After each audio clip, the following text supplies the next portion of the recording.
Breaking news. Yo, this joint is called Exposing a Snitch in the Big U Case. I got this from a channel called Rap News, so don't you rap bastards and flip-flop wearing and public trolls come at me.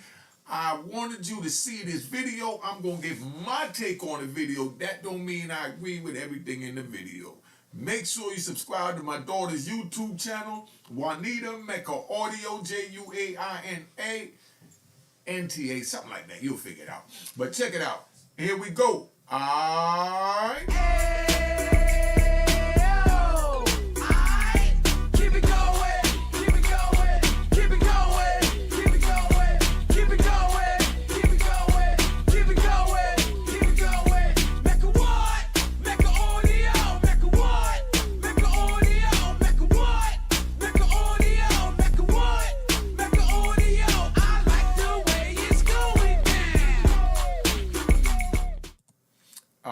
You know what it is, Unique Mecca Audio, man. We're in the house. This is how we gonna do it. This is called Exposing a Snitch in the Big U Indictment, cooperating for a lesser sentence. They call that Who Bite the Cheese First.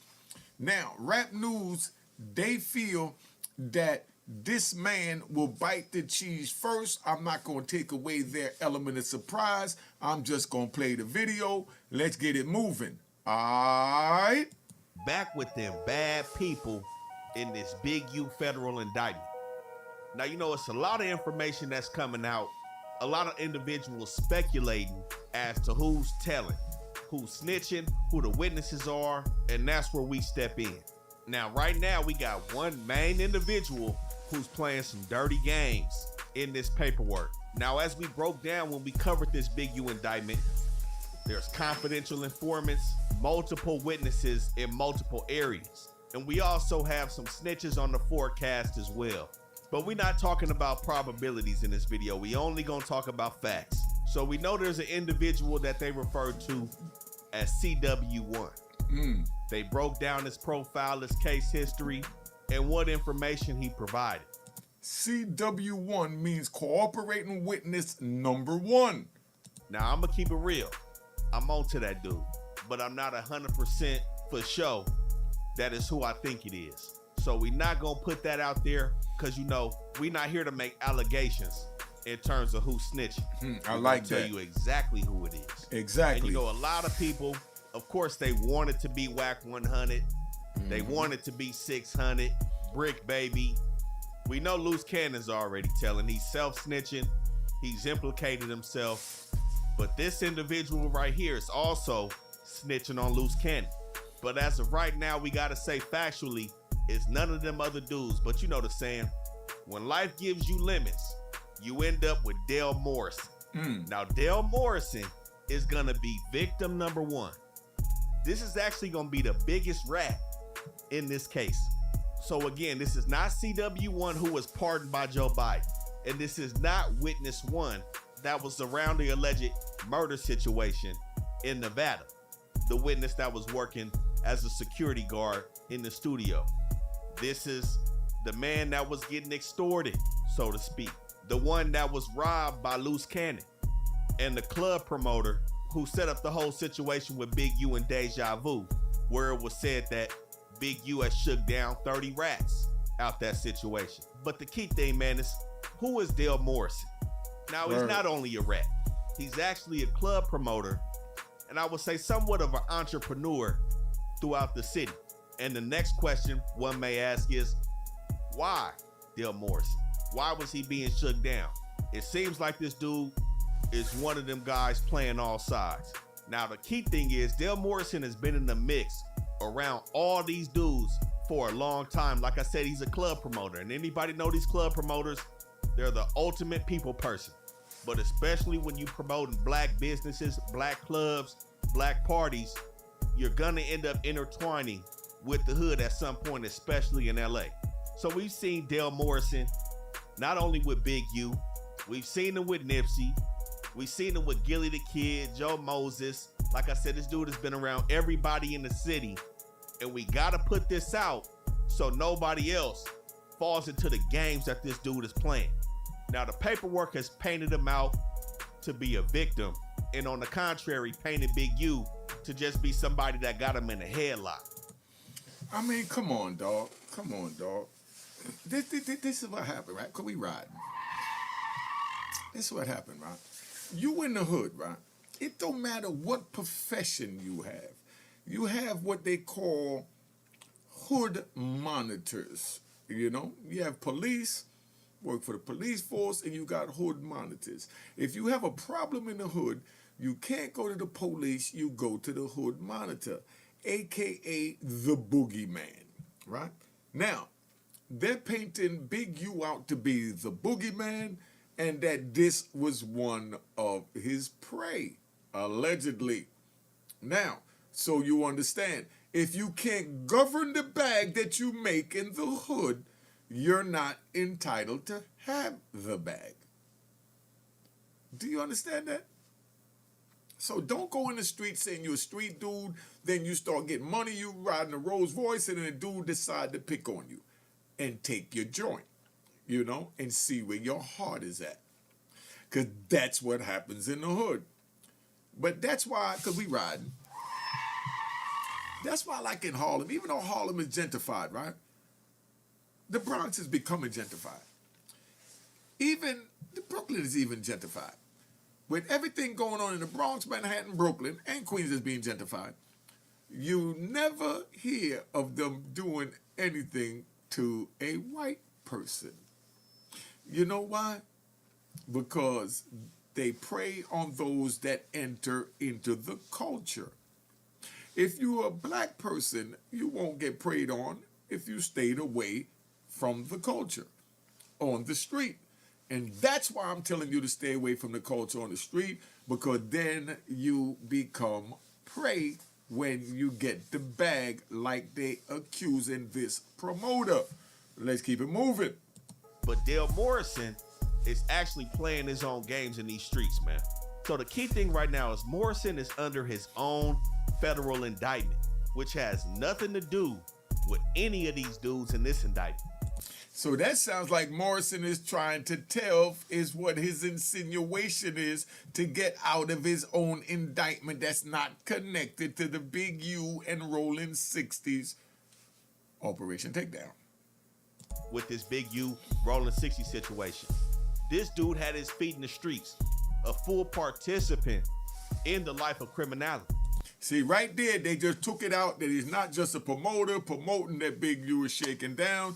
They're gonna show us, I assume, because I haven't seen this video yet, that he is a willing participant of the street culture and he chose to be involved in it. He couldn't maintain the bag or protect the bag, so you came in and allegedly shoot the bag up out of him. He's not just some weed shop owner that's trying to make a living and ends meet by playing it fair. This is the misconception of this whole situation. Now, the indictment that he's allegedly the main defendant on is a conspiracy with the intent to possess narcotics, also possession with the intent to distribute narcotics. And the main key thing is the feds are alleging that Dale Morrison is using businesses in LA as fronts, including the same business that Big U was allegedly shaking down. So we've seen Morrison with multiple different businesses: MLB Investments and Holdings, M4 Morrison Media Marketing and Management, DMO 20 Consultants LLC, Everybody Eats, which is also synonymous with the Everybody Eats genetics. Yo, look how dude look like he's not even happy to be there in the picture with Big U, hands in his pocket, like, man, this dude shaking me down, man. Cannabis business, which he's affiliated with. Now, at the time when he was allegedly participating in the conspiracy, some of these businesses were operating off some high rises off Fed. Now, as of today, he's changed the addresses to these businesses.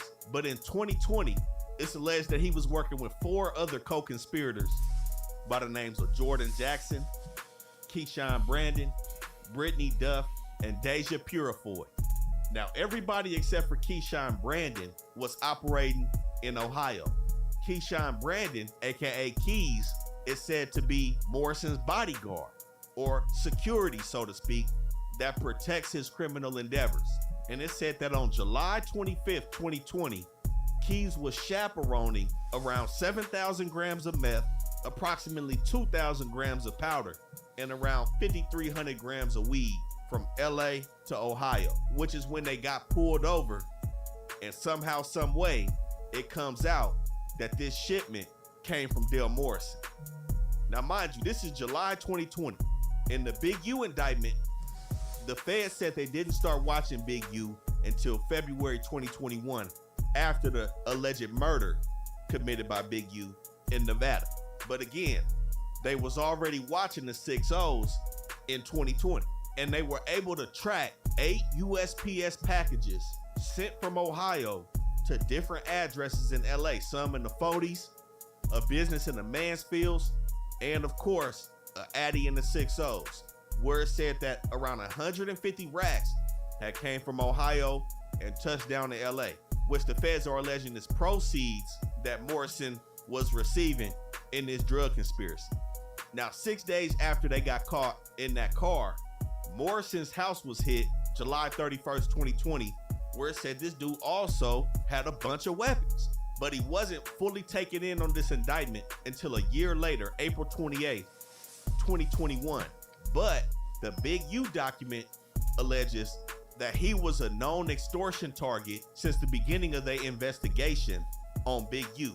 So as we see here in this Big U paperwork, it states victim 1 has a criminal history that includes arrest for narcotics conspiracy and distribution in violation of Title 21, Section 846, respectively, for which he is pending sentencing.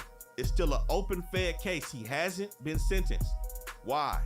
Because he's using his telling on Big U in this indictment, in which it says that victim 1 will likely receive cooperation credit based on this case in his unrelated pending drug case from the United States Attorney's Office in the Southern District of Ohio.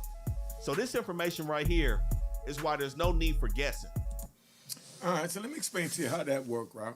So he's sitting there, he locked up on the case. So when you get locked up on the case and then other people get picked up on the case, if you know anything about that person on the case, if you don't know anything about that person on the case, people even go ask other people things about the person that got picked up that they know the feds got a big green eye on. You know what I mean? They forfeit everything he owned. They go to them and they ask them what they know, they tell what they know, or they make up something, and that's called hopping on a case. Now, they hop on the case. A lot of times they hop on case, don't even have no facts, don't have nothing. A lot of times the government just give them a script and say, hey, read this. You know what I mean? Memorize this. When you go on the stand, this is what you say, and I'll give you a time cut on your case that you're already solving. Now, the question to you is, if you already serving 20 years and the feds come to you and say, I locked up your dude from your neighborhood, I need you to read this statement, memorize it, and get on the stand and say that this is what transpired with you and this person. Would you do it to get a lesser sentence? Put it in the comments. Let's keep it 100. All right? There's no need for allegations. There's a lot of bump that's coming out. Is this dude snitching? Is he snitching? You know, people grasping at straws just for the content. The paperwork is telling us who these people are. Now, like I said, in the forecast, there are some snitches that's coming out. But, you know, that's neither here nor there because we have to move factually when we talking about people as rats. And this is what I mean by this is a dirty character right here. He caught an unrelated Fed case before any of this situation and immediately started pointing fingers at the big fish because he's a little fish in the streets, but nonetheless, he's still in the streets. He's not some innocent victim just floating around getting a noogie on his head. You know what I'm saying? And then with that situation that they had at Deja Vu on Big U Party in 2021, he complained and snitched about Big U pressing him and the other promoter for 30 racks, but then he turns around the next year and still promotes his next party in 2022 at Cheetahs. This dude playing street games, but when the big fish come and collect, he want to point the finger now. But he got some even nastier work on his name. He's also been convicted of a robbery, and guess what? Human trafficking of a minor under the age of 18. Shit, I see why he's getting pressed. this is a weird dude in the streets. And it's also said that he has ties to Whack 100. We're gonna get to that though. Now, one can make the argument that Big U wouldn't even be under an investigation by the feds if it wasn't for this dude. Reason being is because the homicide that took place in Nevada was under investigation by the police in Nevada, not the feds. This dude comes along, and now you have the full RICO where we're talking about money, extortion, and robbery being involved into a full enterprise with Big U. Now, along with CW1, Morrison also told the feds about the Adrian Broner situation. He had a recording on Big U when he sat down with him April 14th and April 15th of 2022. He was mic'd up when Big U was talking about the Adrian Broner situation. Now, like I said, this is the same person that Loose Cannon admitted to robbing. This is one of the main reasons why Loose Cannon is sitting down. Not only did Loose Cannon talk on the podcast, but what sealed his fate was the dude he robbed was working as an informant.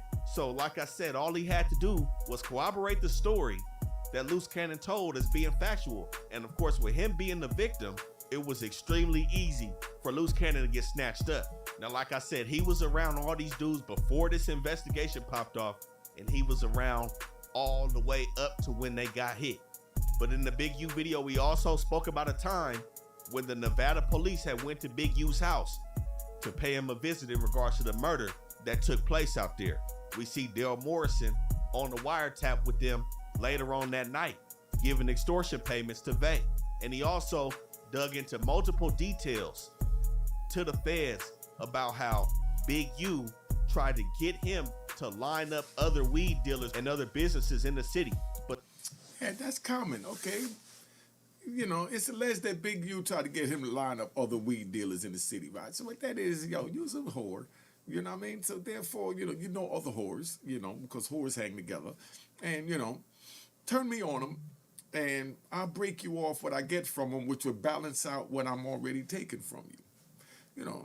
That's how a whore gets worked with on the street. Just keeping it 100, just so you understand, because it's a gangster channel. But the key thing, this dude was making 25% off of the tape. So You see what I'm saying? He broke him off, allegedly, 25% of the take. By him getting 25% of the take, he take that, and then now that balance out with him giving him his whatever he's shaking him down for. So he's basically working to get back the shake off money.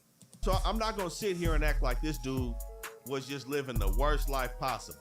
He got tired of being punked, and his run-in with the feds in the situation in Ohio has led to him becoming spooked, and he's using that to get from up under Big U's thumb. Like I said, we seen this dude with all the rappers, promoting all the parties. We seen him promoting Filthy Rich, everybody. This is not somebody you want to be around. I'm gonna keep it real. You never know who else he gonna throw up under the bus to lighten up that federal indictment that he got looming over his head. And it's one thing called a sentence memorandum.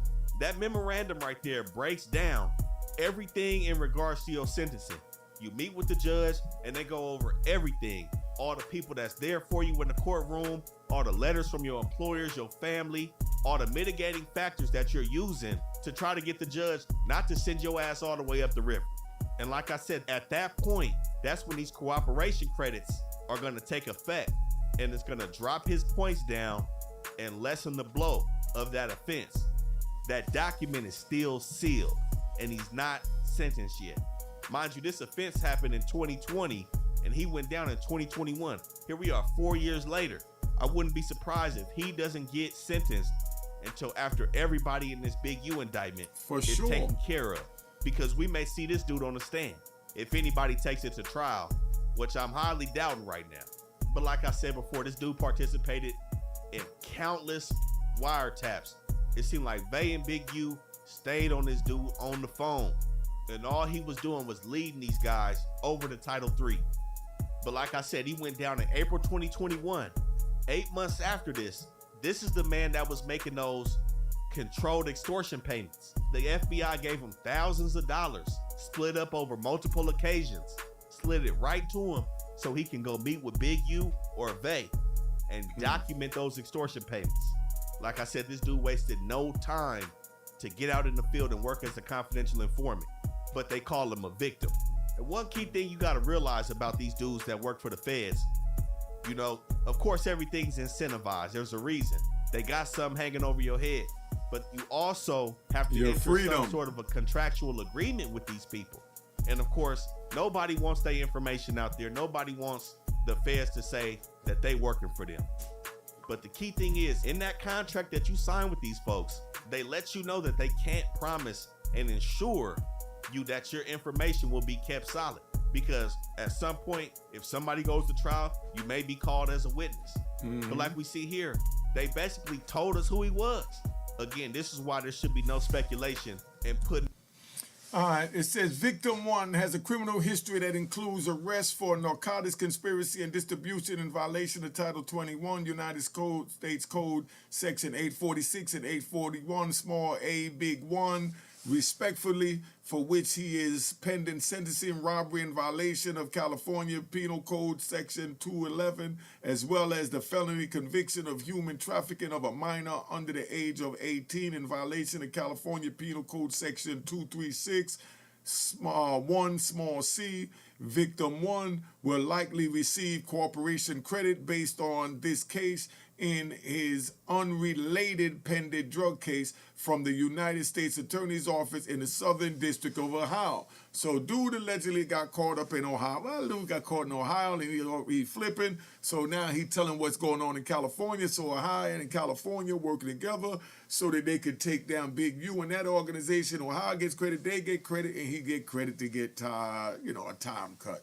Let's roll through this, man. Now false content until the information drops.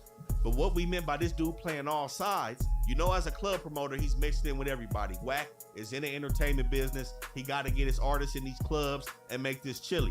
But on June 5th, 2022, on the Wiretap, Big U was telling this dude, stop doing business with Wack 100 because he's a rat. And a month after that, Big U broke down the situation to Dale Morrison that he had with Wack 100. Now, I believe Wack was talking about this, he's kind of hard to listen to. I'm going to keep it real, man. But the account of the incident that was on Wiretap, the account that the feds have, and the account that Dale Morrison has, is that Big U and some 6'0s chased down Wack. And Wack took off screaming, saying, "My wife draws. I see you, Eugene. I see you, Eugene. I see you." He said he was screaming, and he said he had a blower. All right, so it says Henley recounted to victim one an incident in which Henley and Rolling 60s gang members chased down Wack 100, attempting to hurt him. There is 15 to 20 niggas with us with hoodies tied down. I got my hoodie on all black, tied down. So in other words, they brought him on a mission. She boom, she jumped in the car, paid for U1, and then took off. Boom, this nigga screaming, "My wife draws.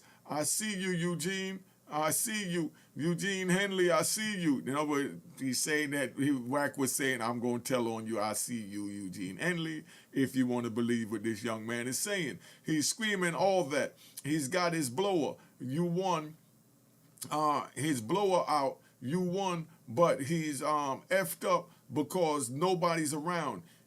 We like, bitch ass nigga.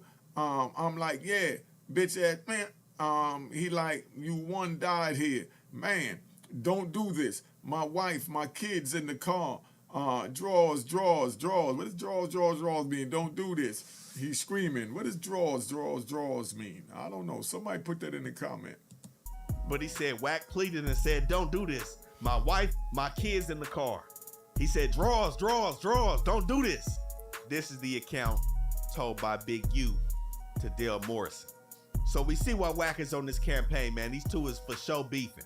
Now the comment where he said Wack 100 is a snitch, like I said, of course we all would like him to be, especially at this juncture, but I have no paperwork on it, so I can't say. But nonetheless, Mr. Dale Morrison is for show them bad peoples, man. And CW1, he's gonna be coming soon too, man. We gotta call a spade. It just is what it is.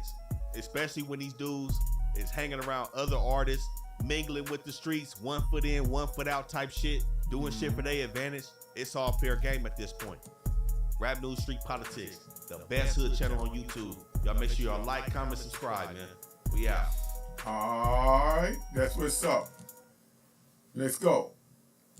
All right, so we talking about Big U right now. A lot going on. Make sure you share this video. You know what it is. Let's keep it moving. Make sure you subscribe to my daughter's YouTube channel, Unique Mecca Audio, and Unique Mecca Audio Prison Stories and Mecca Audio TV. Cop the merchandise, you know all that. Hit the notification bell. If you're not subscribed, please subscribe. If you're not subscribed, please subscribe one more time. If you're not subscribed, please subscribe and hit the notification bell. And the thumb button is a must.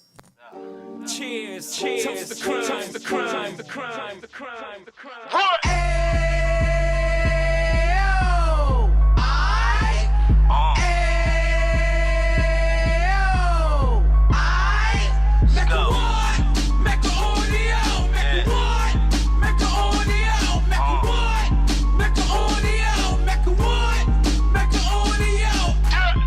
Fresh out the can of 26, yeah. Heat back on the strip, getting back in the mix. Yeah. What he mentions a gift. You stand up 10 toes down, and I suggest you pay attention to this.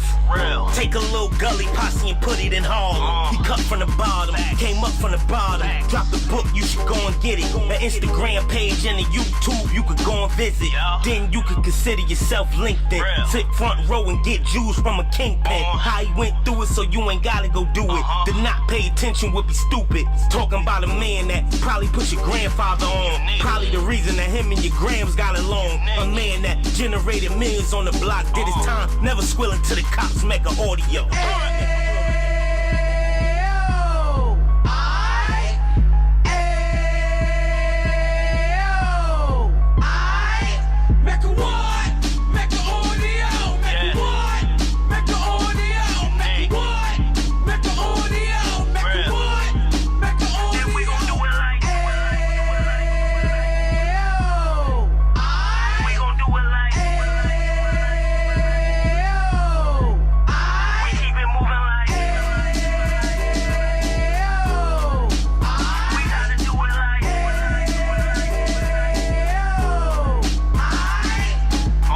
Get it live like 2 G's in the 90s. Drop top beamer so shiny. I let shorty go, she was whining. Treat her like my past, she behind me. Spin a couple bands on the dapper Dan. You be back again, getting green like a Packers fan. No cap, it's a roaring uptown. They be whoring uptown, Dominican bust downs. Now we on the positive, we got a lot to give. Now he trying to stop the kids from being inoperative. So take heed, homie, lend a ear. He started in uptown, he gon' finish dead. But now it ain't about selling drugs, buying cars. It's about buying property to make the community ours, so we can give back to the. Cheers, cheers, toast the crime, the crime, the crime, the crime, the crime.